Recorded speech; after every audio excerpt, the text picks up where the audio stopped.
자, 오늘 본문에는 하나님께서 놀라운 약속과 두려운 경고를 주시죠.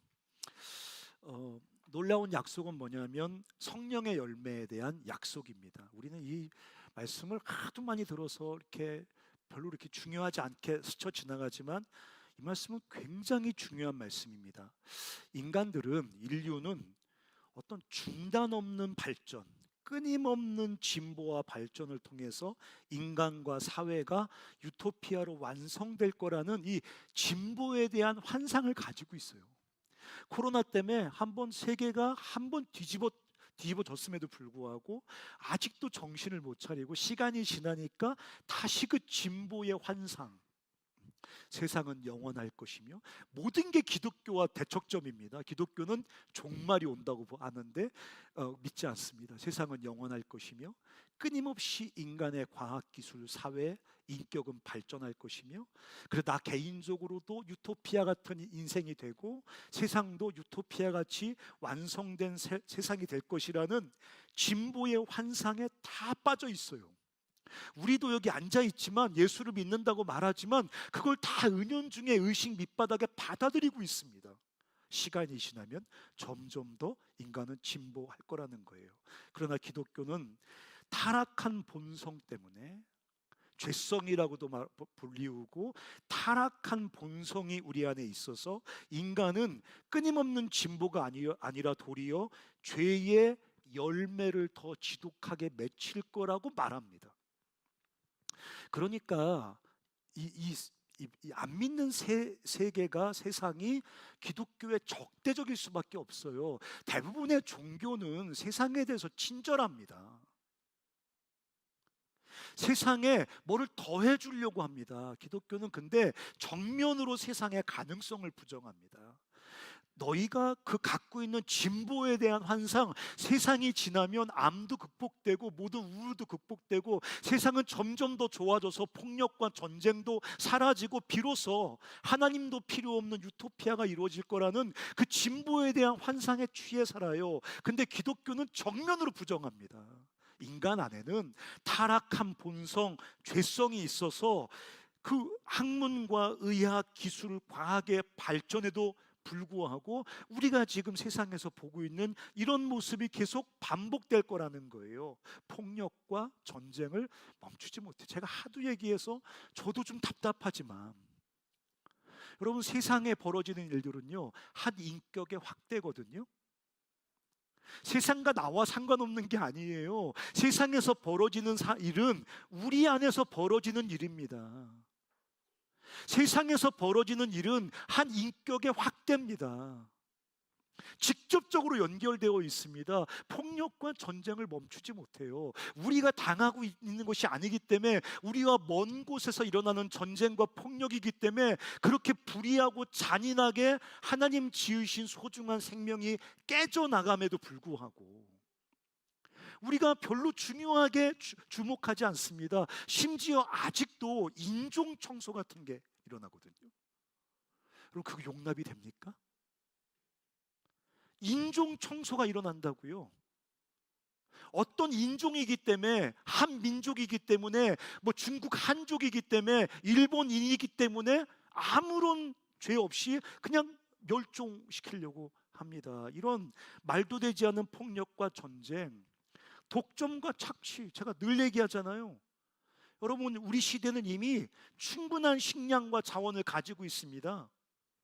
그럼에도 불구하고 수없이 많은 사람들이 그 자원의 결핍으로 굶주림과 지독한 궁핍 속에 죽어갑니다. 왜 그렇습니까? 불의한 독점과 착취 때문에. 구약 성경은 독점과 착취를 여호와를 거스리는 악한 죄라고 진단을 하시거든요. 근데 독점과 착취가 성공이라는 여기고 살아가는 뒤집어진 시대란 말이에요. 생태계를 무분별하게 파괴합니다. 옛날에는 은밀하게 파괴했거든요. 근데 지금 미국을 중심으로 해서 기후위기 사기다, 생태 문제 사기다 하면서 다시 생태계의 파괴가 급속하게 진행되고 되고 있습니다. 이건 거의 자해 행위거든요. 인간들이 아무리 발전하고 아무리 과학기술이 발전하고, 저도 이 설교 준비하면서 AI를 몇 번 썼는지 모릅니다. 이제 네이버 구글 검색 안 합니다. 네이버에 물어보면 너무 친절하게 완벽하게 가르쳐 줍니다. 모든 것이 얼마나 급속도로 발달하고 있는지 모릅니다. 그럼에도 불구하고 그 속에서 인간은 타락한 본성과 죄성에 사로잡혀서 점점 더 부패하고 썩어져요.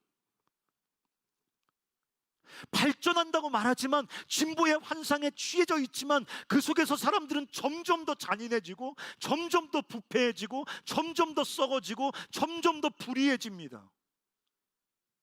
이제 마약이요, 너무 광범위하게 일반적으로 퍼져갑니다.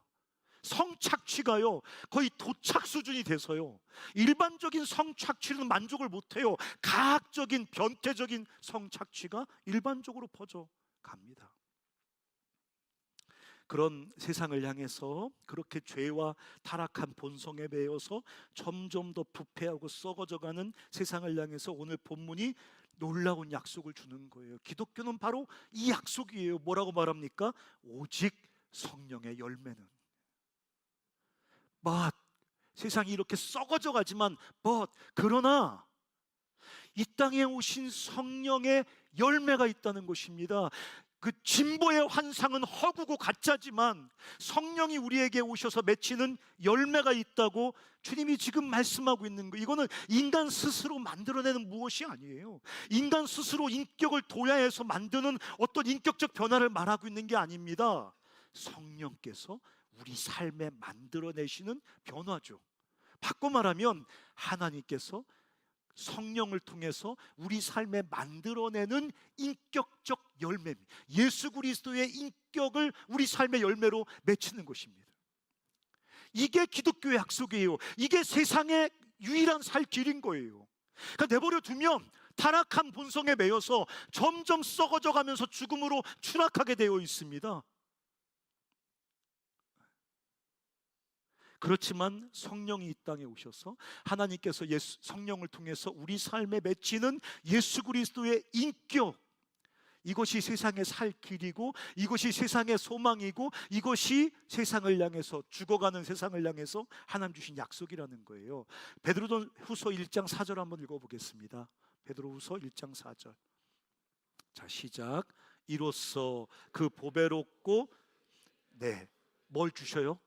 약속을 주세요. 여러분 모두에게 약속을 주시는 거예요. 지금 여러분 예배 드릴 때 좋습니까? 찬양 드릴 때 좋습니까? 뭐가 좋습니까? 코인 안 넣어도 되죠. 노래방 코인 안 넣어도 되죠. 그렇죠? 업주한테 연장해달라고 말하는데 되죠. 그렇죠? 여러분 찬양하고 말씀 듣고 기도할 때 왜 좋아요? 이게 무슨 의미가 있는 거죠? 이게 진짜 현실인 겁니다. 삼위 하나님 안에 있는 우리 삶의 진짜 현실성은 예배 중에 경험하는 겁니다. 세상 나가면 세상의 죄, 악한 탕류 이런 거에 해몰려서 진짜 진리, 우리 삶이 처해져 있는 우리 삶의 영원한 신분을 망각하고 살아갈 수밖에 없습니다. 세상의 구조가 왜곡됐기 때문에 세상의 구조 속에 살아가면서 우리는 진짜 우리 삶의 영원한 실제 신분을 망각할 수밖에 없습니다. 근데 예배에 오면, 찬양을 하면, 말씀을 듣고 기도를 하면 우리가 어떤 존재인지, 어떤 신분인지, 우리 삶이 영원함 속에서 어떤 약속을 받고 있는지가 예배 중에 다시 우리 가운데 믿겨지고 확인되잖아요. 그래서 예배 끝나면 현실로 돌아가는 게 아니라 세상을 등지고 예배하러 올 때 우리는 참된 현실을 다시 확인하는 것입니다. 오늘 주님이 우리 한 사람 한 사람에게 놀라운 약속을 주세요. 무슨 약속이에요? 너의 삶 속에 하나님께서 성령 안에서 예수 그리스도의 인격을 열매로 맺혀 주신다고 지금 성경은 말하고 있는 것입니다. 그래서 보배롭고 지극히 큰 약속을 우리에게 주셨어요. 나에게 주셨어요. 그 약속이 뭡니까? 그 뒤에도 한번 읽어볼게요. 우리에게. 시작.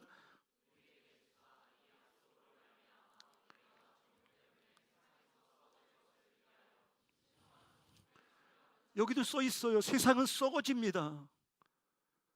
여러분, 시간이 지나면 세상은 점점 타락할 겁니다. 과학은 발전하고 세상은 화려해져서, 기술은 화려해져서 그 속에 가리워져 안 보이겠지만, 이 화려하고 발전된 세상을 살아가는 사람들은 점점 더 썩어질 것입니다. 여기 써 있잖아요. 너희로 정욕을 인하여, 욕심을 인하여 세상에서 썩어질 것을 피하여 신의 성품에 참여하는 자니. 세상에 참여하여 세상을 닮아가는 사람들이 아니라, 세상에 속하여 세상과 함께 썩어져가는 사람이 아니라, 신의 성품, 하나님께서 성령 안에서 예수 그리스도의 인격을 우리 삶의 열매로 맺힌다는 보배롭고 존귀한 약속을 우리에게 주셨다는 거예요. 그래서 그 성령의 열매에 대해서 오늘 본문, 여러분 너무 잘 아시죠? 이거 옛날에 성경 퀴즈 많이 하셨죠? 9가지 열매 외우는 거 외우십니까? 전 지금도 못 외우겠더라고. 여기 보면 뭐 사랑, 여기 22, 23절에 보면 이렇게 써 있죠, 그렇죠? 오직 성령의 열매는 사랑과 희락과 화평과 오래 참음과 자비와 양성과 충성과 온유와 절제니, 이게 뭐냐면 예수 그리스도의 인격이거든요. 성령께서 내 삶에 예수 그리스도의 인격을 맺혀주신다고 말씀하시는데, 그걸 이렇게 분류해 쓰신 거예요. 사랑과 희락과 화평과 오래 참음과 자비와. 이거를 정리해보면 이런 겁니다. 성령의 열매는 뭐냐면 타자와의 사랑의 관계예요. 사랑과 화평과 자비죠. 네. 그러니까 성령께서 우리 안에 사랑이라는 예수의 인격, 화평이라는 예수의 인격, 자비라는 예수의 인격의 열매를 맺혀주세요. 이게 하나님의 약속이에요. 세상은 안 그러잖아요. 사랑해요, 미워합니다. 화평합니까? 원수가 됩니다. 자비롭습니까? 용서하면 등신 취급 받는다고 생각합니다. 세상에서 썩어져 가거든요. 사람들이 점점 더 미워합니다. 근데 예수 그리스도 안에서, 하나님께서 성령 안에서 우리 삶 가운데 예수의 인격을 열매로 맺히는데, 그게 첫 번째 뭐예요? 타자와의 관계예요. 사랑하고 화평하고 자비로워집니다. 또 하나님과의 관계예요. 오래 참고 양선, 선하고 충성스럽습니다. 이렇게 딱 분류된 게 뭐 법으로 나온 건 아니지만 제가 분류해 본 거예요. 하나님과 바른 관계를 맺습니다. 하나님 앞에서 선한 마음을 점점 잘합니다. 하나님께 충성하려고 합니다. 하나님과 함께 걸어가는 그 좁은 길에 오래 참는 인내의 힘이 생깁니다. 또 뭐가 있을까요? 자기와의 바른 관계예요. 온유, 절제, 희락이죠. 온유해져요. 자기와 바른 관계에 있는 사람은 온유합니다. 자기와 바른 관계에 있는 사람은 절제할 힘을 갖습니다. 그리고 자기와 바른 관계에 있는 사람은 희락, 기쁨이 있습니다. 그리고 뒤에 보면 그렇게 하나님과 사람과 자신과의 바른 관계 속에서 풍성한 삶, 풍성한 그리스도의 인격까지 우리가 자라가게 된다는 하나님의 보배로운 약속이 우리에게 주어져 있습니다. 성령 안에, 우리 안에 성령이 내주하시잖아요. 그분 안에서 하나님께서 우리 삶에 점점 예수 그리스도의 인격을 맺어 가신다는 거예요. 요한복음 15장에 보면 예수 그리스도는 참 포도나무고 나는 그 포도나무에 연결된 가지랍니다. 뭐를 말하는 겁니까? 우리는 예수에 연결된 가지예요. 그래서 무슨 열매가 맺힙니까? 예수의 열매가 맺힙니다. 예수의 인격의 열매가 맺힙니다. 난 주님, 간사님, 저는 그렇지 않아요. 저는 우리 가정에 연결된 가지예요. 저는 이제까지 살아온 그 지옥 같은 환경에 연결된 가지예요. 이제까지 살아왔던 그 반복된 실패에 연결된 가지예요. 그래서 내 삶은 이 지옥 같은 이 가정의 열매를 맺게 될 거예요. 엄마 아빠의 열매를 맺게 될 거예요. 내 과거의 어떤 히스토리, 내 과거의 실패의 경험들이 내 삶의 열매를 뿜어져 나올 거예요. 성경은 그렇게 말하고 있지 않습니다. 우리가 어떤 가정에서 태어났던, 어떤 히스토리를 밟으며 살아왔던, 어떤 환경 속에서 어떤 상처를 받고 살아왔든 우리는 그 환경과 히스토리와 가정에 연결된 가지가 아니라 우리는 참 포도나무이신 예수께 연결된 가지라는 거예요. 성령께서 우리를 예수께 연결시켜 버렸어요. 그래서 어떤 어려움과 장애와 방해와 실패가 반복된다 할지라도 내 삶에는 예수의 열매가 맺히게 된다는 하나님의 놀라운 약속이에요. 여러분, 천국 가면 거기가 왜 천국일까요? 제가 천국에 관심이 많아서. 왜 천국일까요? 어떤 사람들은 좋은 환경과 충분한 공급 때문에 천국이라고 생각하는 사람들이 있어요. 좋은 환경, 춥지도 덥지도 않고, 충분한 공급, 주님께서 막 죽을 때까지 계속 먹이고 막 맛있는 거 계속 먹이고 막 이렇게 좋은 환경과 충분한 공급 때문에 천국이라고 생각하는데, 그런 천국관은 기독교의 천국관이 아니에요. 그건 이슬람의 짠나라고 하는 이슬람의 천국관이에요. 이슬람의 천국관을 보면 그 술이 흐르는, 숙취가 없는 술이 흐르는 그 강 옆에서 무한대로 술을 먹을 수 있습니다. 근데 숙취가 없는 술이에요. 거기 써 있어요. 꿀안에. 물론 이제 비유적으로 써놓은 거겠지만 숙취가 없는 술을 무한대로 먹을 수 있고, 맛있는 안주를 계속해서 공급받을 수 있고, 죄송해요 자매들, 거기 짠나에 그 꿀안에 써 있으니까 허리가 가늘고 눈이 큰 자매의 술시중을 영원히 받을 수 있어요. 그러니까 뭔가 인간의 어떤 탐욕을 투사한 거예요. 어떤 좋은 환경, 무한한 공급, 이런 게 천국이라고 생각해요. 근데 기독교는 그렇게 천국을 말하고 있지 않아요. 기독교는 내가 예수 그리스도의 인격으로 완성된 걸 천국이라고 해요. 환경은 중요하지 않아요. 무슨 생명나무 열매를 주워 먹게 하고 과실이 12가지 과실이 맺혀 있고, 그건 다 은유예요, 은유. 내가 천국이 되는 거예요. 오해하지 마세요. 내가 천국을 누릴 수 있는 사람으로 완성되어지는 것이 훨씬 더 중요한 기독교의 천국의 개념이에요. 그게 하나님의 약속이에요. 나중에 너 배 터지게 먹여줄게. 지금 니들 취업 걱정하고 돈 걱정하고 좀만 기다려, 천국에 오면 취업 걱정, 돈 걱정, 중간고사 걱정 이런 거 없게 해줄게. 그런 거 아니란 말이에요.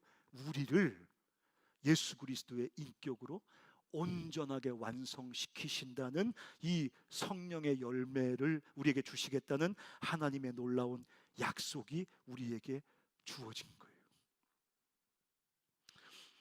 이런 약속만 있는 게 아니에요. 오늘 본문에는 두려운 경고도 있습니다.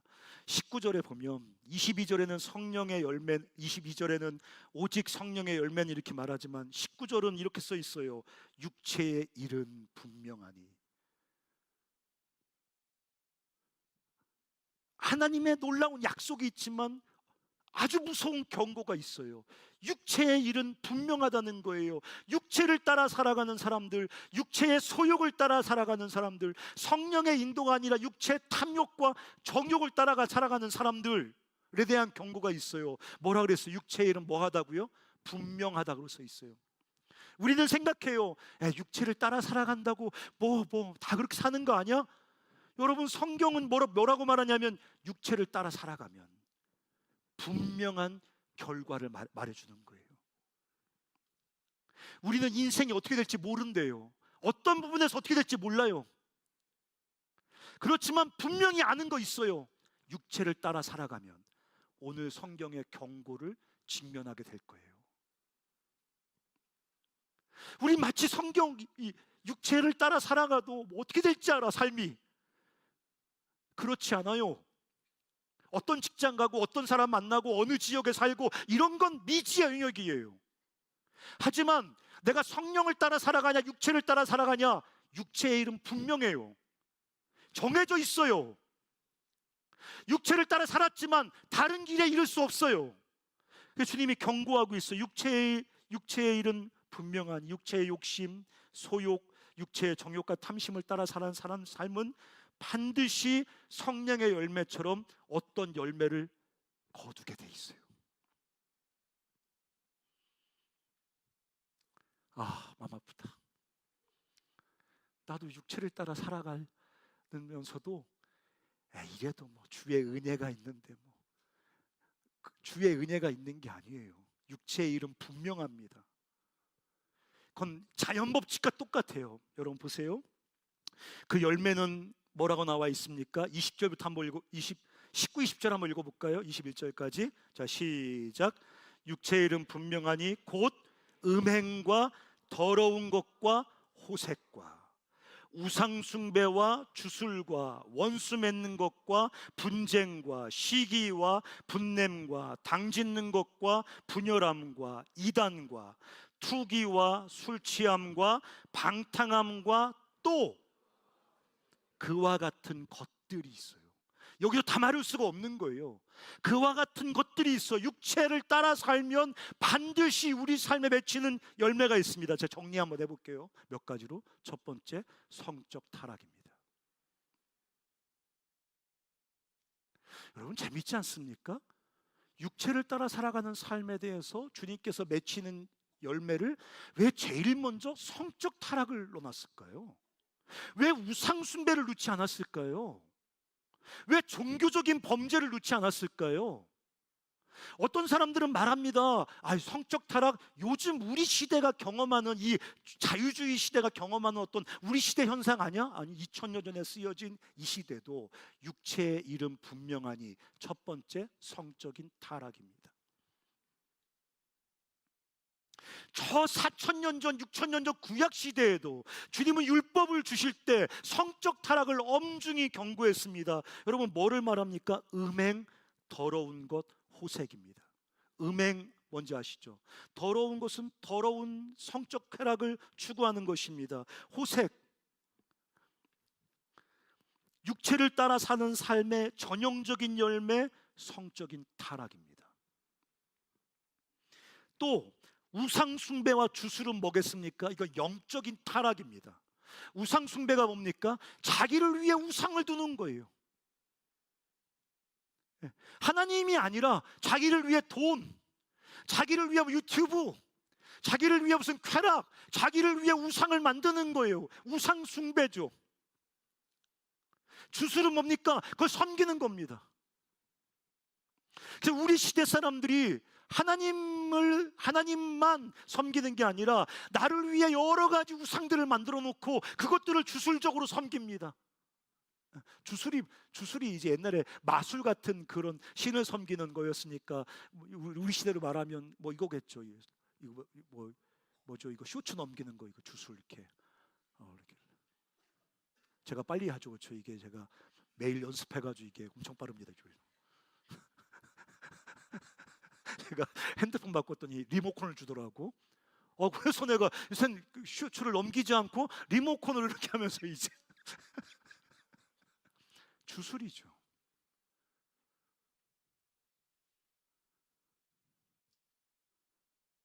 대표적인 우상숭배는 돈숭배입니다. 돈에 목숨을 아주 겁니다, 그냥. 우리가 주님께 드리는 어떤 기도들 보면 주님 빨리 돈 달라는 기도입니다. 그러니까 섬기는 건 주님이 아닙니다. 돈이죠. 주님은 돈을 위한 수단입니다. 우상숭배와 주술, 관계의 타락을 경험합니다. 원수 맺음, 분쟁, 시기, 분냄, 질투. 시대 정신이라 요즘 그렇게 좌와 우가 싸우고 이제 뭐 안 싸우는 사람이 없습니다. 좌와 우가 싸우고 남자와 여자가 싸우고 세대가 싸우고 부부가 싸우고 모든 사람이 다 싸웁니다. 이게 시대 정신입니까? 그렇지 않습니다. 육체의 일은 분명하니 육체를 따라 살아가는 사람들의 삶에서 맺히는 타락한 본성의 열매입니다. 원수 맺습니다. 여러분 국회의원입니까? 근데 왜 이렇게 서로를 향해서 이렇게 증오와 혐오를 막 쏟아냅니까?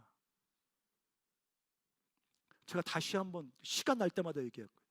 극좌는 우상숭배입니다. 극우는 우상숭배입니다. 거기 어떤 정치인이든 어떤 이데올로기든 어떤 목사님이든 어떤 세력이든 유일하신 하나님 앞에 심판의 대상입니다. 완전하지 않고 충분하지 않습니다. 누구도 구원할 수 없습니다.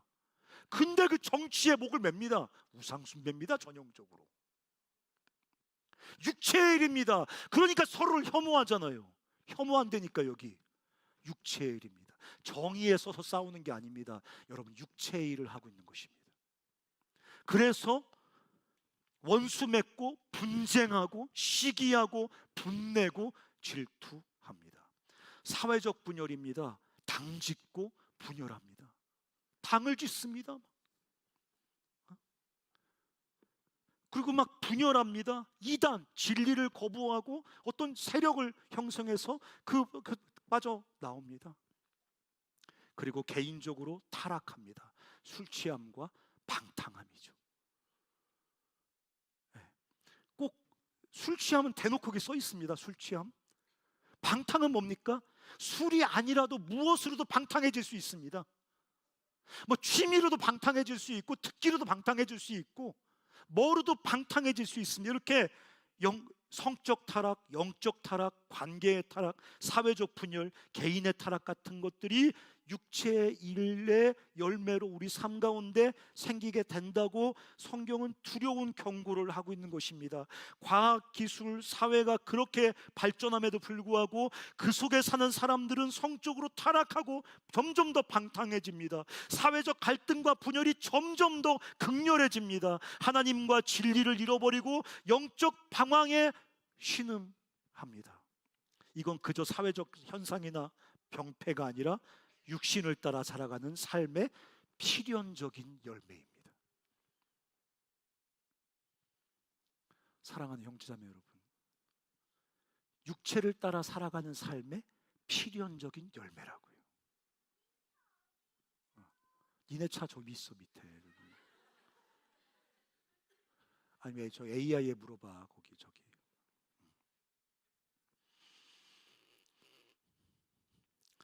어떤 경고를 하십니까? 21절 맨 마지막에 보면 뭐라고 써 있습니까? 이런 일을 하는 자들은 뭐를 유업으로 받지 못합니까? 하나님의 나라를 유업으로 받지 못합니다. 하나님의 나라의 부재죠. 육체를 따라 살아가는 사람들, 그래서 이런 삶의 열매를 맺는 사람들은 하나님의 나라를 유업으로 받지 못합니다. 여러분 보세요. 육체의 타락한 본성을 따라 살아가는 사람들은 하나님 나라의 부재와 상실을 경험합니다. 어떤 사람은 그렇게 말하고 싶어요. 그게 뭐예요? 안 믿는 사람들이 하나님 나라 유업받지 못하는 게 그들이 신경이나 쓰겠습니까? 그게 무슨 뭐 종교적인 관념일 수 있겠지만 그게 뭐가 중요합니까? 그렇지 않습니까? 않습니다. 하나님과 하나님의 나라는 인간의 갈망의 궁극적 대상입니다. 하나님의 나라는 인간의 갈망의 궁극적 대상입니다. 하나님의 나라가 인간의 궁극적 갈망의 대상이 아니면 기독교는 아무것도 아닌 겁니다. 나중에 갈 천국을 그 물건으로 해서 사람들을 호도하는 집단입니다. 하나님의 나라는 그런 게 아닙니다. 나중에 갈 무슨 저 별세의 세계가 아니라 인간의 가장 궁극적 필요고 인간 갈망의 참된 대상입니다. 그러므로 너희가 육체의 일을 행하는 너희가 하나님 나라를 유업으로 받지 못할 거라는 것은 하나님 인간의 가장 중요한 필요의 공백을 말하는 것입니다. 뭐를 아무리 소유하고 움켜쥐고 뭐를 아무리 먹고 뭐 쳐발라도 아무리 통장에 잔고가 쌓여도 절대로 채워지지 않는 인간의 궁극적 공백이죠. 그게 하나님 나라를 유업으로 받지 못한다는 성경의 무서운 경고입니다. 성경은 온 힘을 다해서 경고하는 거거든요. 너희들 그렇게 살면 하나님 나라 유업으로 받지 못해. 근데 우리는 코웃음 쳐요. 대한민국이 우리를 살려준다고 생각합니다. 이 세상 나라 미국이 우리를 살려준다고 생각합니다. 이 국제 질서가 우리를 살려준다고 생각합니다. 그러나 다니엘서가 뭐라고 말하고 있습니까? 이 땅에 존재하는 제국들 국가 시스템은 결국 다 하나님의 심판 앞에서 완전히 소멸하게 될 심판의 대상일 뿐입니다. 하나님 나라를 유업으로 받지 못한다는 이 무서운 경고는 인간의 가장 중요한 생명이 깨어진다는 경고예요. 그래서 성령이 아닌 육체를 따라 살아갈 때 지독한 공허와 허기, 고통과 깨어짐, 갈등과 분열을 경험하는 거예요. 성적으로 육체를 따라 살아가면서 성적인 쾌락을 탐닉하는데 왜 우리는 괴로운 거죠? 어떤 소유 이익을 위해서 거짓말해서 재정적인 이익을 취했는데 왜 고통스러운 거죠? 왜 다른 인간 다 모른 채 하고 자기만을 위해 살아가는 이기적인 삶이 그렇게 곰핍하고 고통스러운 거죠? 그게 육체를 따라 살아가는 사람들이 하나님의 나라를 유업으로 받지 못하기 때문에 경험하는 지독한 곰핍인 것입니다. 그러면 성령이 내주하시는 성령의 열매의 약속을 받은 우리는 어떻습니까? 우리 역시 성령이 아니라 육체의 욕심을 따라 행할 때 실존적으로 실존적으로 하나님 나라 상실을 경험합니다. 기가 막힌 거죠. 이걸 어떤 신학자가 뭐라고 말하냐면 불가능한 가능성이라고 얘기했습니다. 그분이 볼 때는 말이 안 되는 거예요. 성령의 약속을 받아서 그 놀라운 풍성한 열매가 약속되어졌는데 육체를 따라 살아갑니다. 육체의 욕심을 따라 살아갑니다. 그 하나님의 엄중한 경고에도 불구하고 육체를 따라 살아가다가 실존적으로 하나님 나라의 부재를 경험합니다.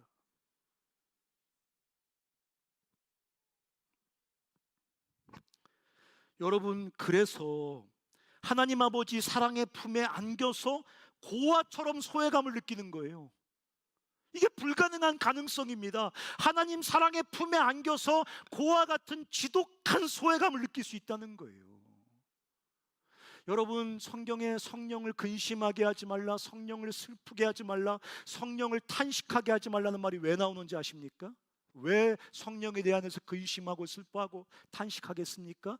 그 성령의 놀라운 약속을 받았으면서도 성령이 내주하고 계심에도 불구하고 성령을 따라 행하지 않고 육체를 따라 행함으로 하나님 나라 부재를 경험하는 당신의 자녀들을 향해서 성령이 탄식하는 겁니다. 어쩌면 우리가 육체를 따라 살아가면서 느끼는 죄책감은 성령의 탄식입니다. 우리가 육체를 따라 살아가면서 경험하는 그 지독한 영적인 고통은 성령의 탄식을, 성령의 슬픔을 같이 느끼고 있는 겁니다. 그리스도인들이 하나님의 경고를 알기를 우습게 여깁니다. 그러므로 마지막으로 하나님께서 명령하십니다. 따라서 해보시겠습니까? 은혜의 하나님은 명령하신다. 제가 지금 약속과 경고 얘기했잖아요. 그렇기 때문에 하나님은 명령하세요. 은혜의 하나님은 명령하십니다. 우리는 명령에 대해서 안티의 시대에 살고 있거든요.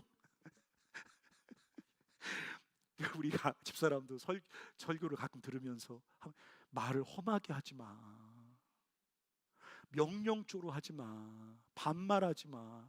왜 설교 중에 정승원 간사 혼내킨 거 왜 말해? 어?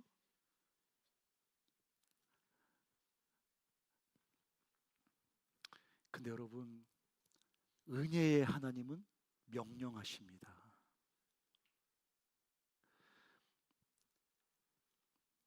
주님은 성령의 열매를 우리에게 맺혀주시겠다는 약속을 우리에게 주시면서 우리를 방관자로 여기지 않으신다고 제가 몇 번 얘기했죠.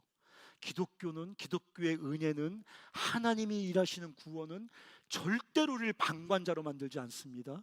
삶의 구경꾼으로 만들지 않습니다. 그 하나님의 구원의 여정, 성령으로 우리 삶에 예수의 인격을 만들어가는 그 여정 속에 우리가 온 힘으로 뛰어들어와서 주님과 함께 그것을 같이 이루어가는 주도자로 우리를 부르시지, 우리를 절대로 내가 다 알아서 할 테니까 넌 가만히 있어, 이렇게 절대로 방관자로 부르는 건 기독교의 하나님이 아니라고 제가 말씀드렸습니다.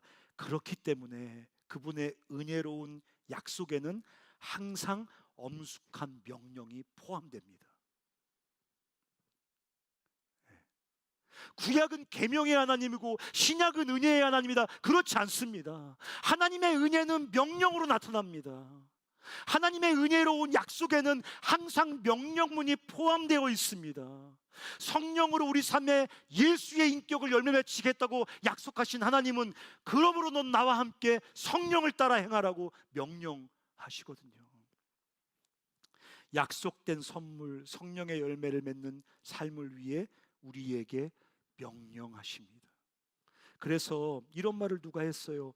명령의 형태로 주어진 은혜. 예.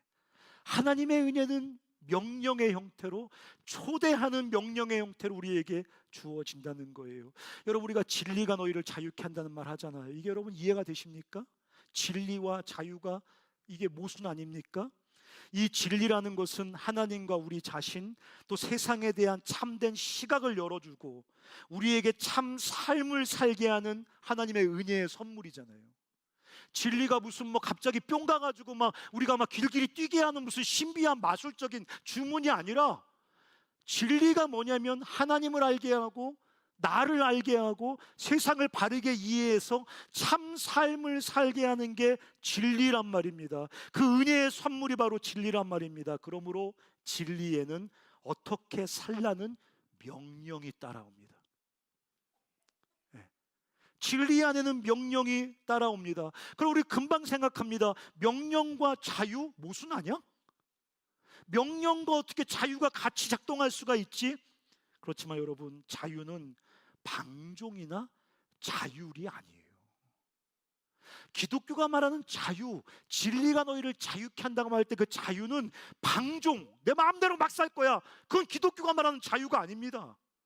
자율, 아무도 타치하지 마, 내가 알아서 할 거야, 그것도 기독교가 말하는 자유가 아닙니다. 하나님과 이웃을 사랑하며 섬기는 자유, 자신을 용납하며 생명의 길, 진리의 길을 걸어갈 자유, 그게 기독교가 말하는 참된 자유고 자유의 본질적인 뜻입니다. 그러므로 자유는 치열하게 성령을 따르는 삶, 주님의 명령에 순종하는 삶을 통해 쟁취되는 겁니다.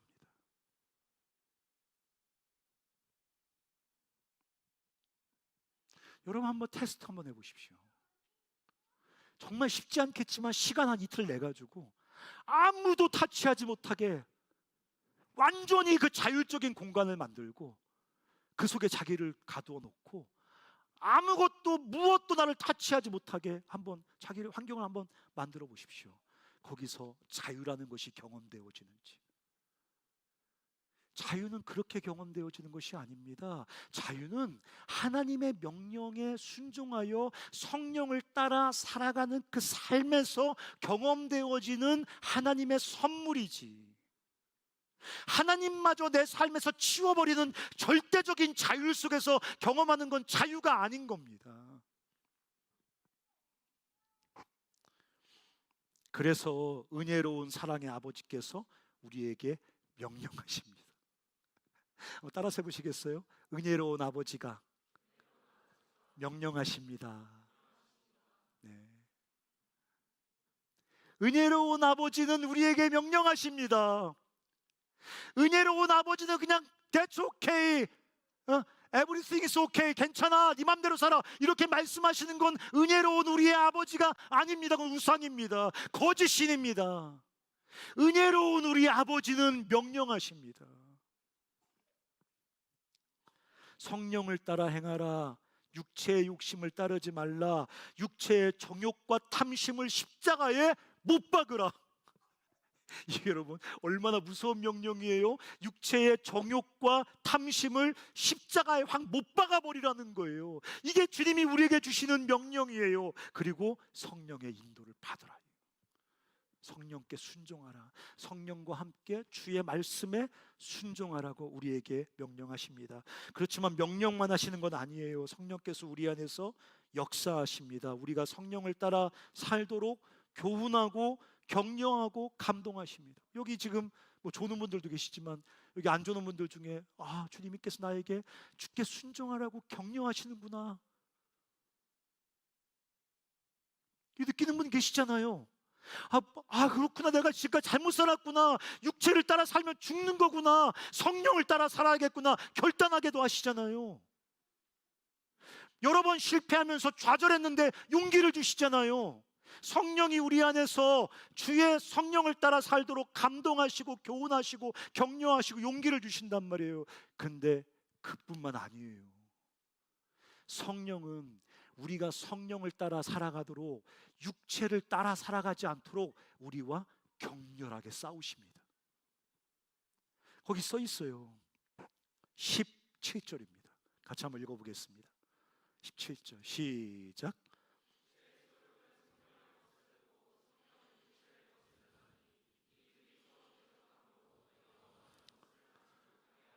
성령은 육체를 거스르세요.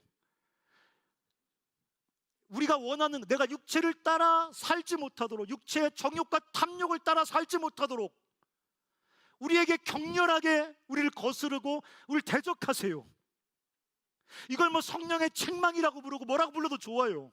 근데 성령은 우리를 권면하시고 격려하시고 용기만 주시는 것이 아니라 우리가 육체를 따라 살아가지 못하도록 격렬하게 우리와 치열하게 싸우시기도 하신다는 거예요. 그래서 우리가 죄를 지면 고통스러운 죄책감을 느끼는 겁니다. 우리가 육체를 따라 살아가면 우리 안에 견딜 수 없는 고통과 아픔을 느끼는 겁니다. 그게 뭡니까? 성령의 격렬한 저항이에요. 성령의 공격이에요. 어떤 분이 이렇게 말했더라고요. 이렇게 써 있던데, 오직 저주받은 인생들만이 성령의 방해와 충돌과 책망을 타협하거나 피하는데 성공한다. 오직 저주받은 인생들만이 성령의 방해와 충돌과 책망을 피하는데 성공한다. 오늘 아주 저기 그 추임새를 제대로 놓는데, 그래서 시편 기자도 범죄한 다음에 도대체 견딜 수 없, 주님께서 막 손으로 짓누르는 것 같아서 견딜 수 없다고, 뼈가 마르는 것 같다고 막 탄식하잖아요. 성령은 무슨 일을 간질리는 영이 아니셔.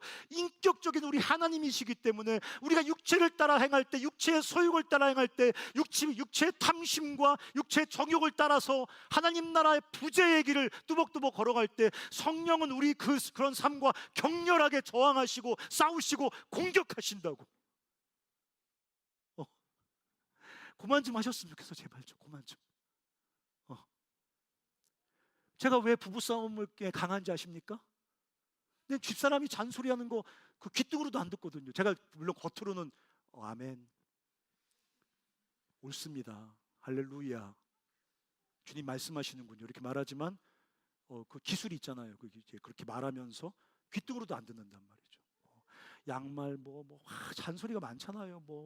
발 씻어라, 잘 때 무슨 온갖 잔소리 다 하잖아요. 제가 아멘 할렐루야 진리입니다 막 하면서 귀뚱으로도 안 듣는단 말이에요. 왜 그런지 아세요? 집요하게 성령께서 공격하신다.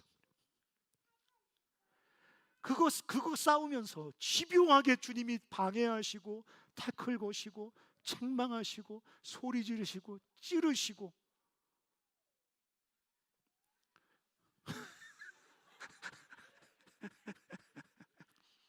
애기 엄마들은 뒤에가 있어도 되고 뒤에 저기 싱글인 간사람들이 앞으로 와 있어야 되는데 왜 애기 없는 간사람들 뒤에 앉아 계시고 왜 애기 있는 여기. 결론적으로 무엇보다 주님의 명령은 성취에 대한 약속입니다. 그래서 우리가 한번 이것만 읽고 마치겠습니다. 23절 한번 읽어볼까? 23절. 자, 시작. 오직 성령의 열매는 이 같은 것을 금지할 법이 없다. 제가 지금까지 경고라고 얘기했고 성령의 어떤 그 명령도 얘기했고 성령의 어떤 그 여러 가지 얘기했는데, 결론적으로 제가 얘기하고 싶은 건 뭐냐면, 오늘 이 성령의 열매를 맺으라는 이 하나님의 명령, 성령의 인도를 받으라는 이 하나님의 이 명령은 가장 본질적으로 성취에 대한 약속이에요. 그러니까 하나님의 명령은 사실은 약속이에요. 그래서 지금 성령을 따라 행함으로 성령의 열매가 너희 삶에 맺혀야 된다, 그러므로 하나님의 나라를 누려야 된다, 이 하나님 명령은 경고 이전에, 명령 이전에 궁극적으로 약속이에요. 그렇게 써 있잖아요. 금지할 법이 없어요. 막을 수 없어요. 우리가 쓰러지기도 해요. 우리 연약함 때문에, 더러운 습관 때문에, 중독 같은 죄의 결박 때문에 자주 넘어져요, 쓰러져요.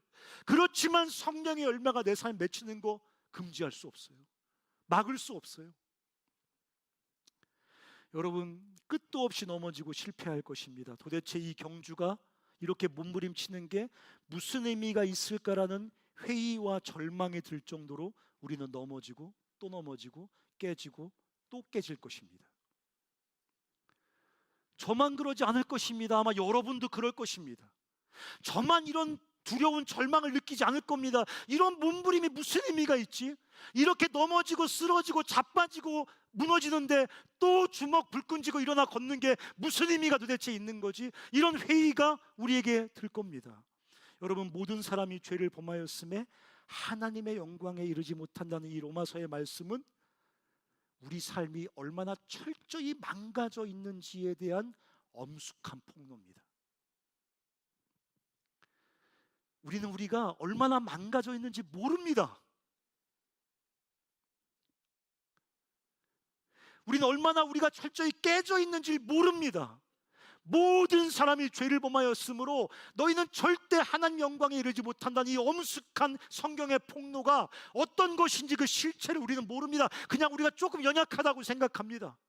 그런데 성령의 열매에 대한 이 약속을 우리가 붙들고 달려가다 보면, 이 성화와 구원의 가정을 달려가다 보면 내가 얼마나 깨졌는지를 비로소 확인하게 됩니다. 이 약속을 붙들고 정말 그리스도를 닮아가기 위해서 몸부림을 치며 달려가다 보면 그때 우리가 알게 됩니다. 내가 얼마나 철저히 깨어져 있는지. 내 삶 속에 그리스도의 인격이 열매를 맺히는 그 하나님의 구원이 얼마나 기적 같은 성령의 역사인지 우리는 비로소 그때 알게 됩니다. 그만큼 우리는 철저히 깨어지고 무너져 있다는 것입니다. 여러분, 우리 삶이 진공 상태처럼 느껴질 때가 있습니다. 인격적으로도 파산된 것 같고 의지와 열정도 없는 것 같고 도대체 하나님의 임재는 어디 있는지도 잘 모르겠고 마치 텅 빈 진공 상태인 것처럼 느껴질 때가 있습니다.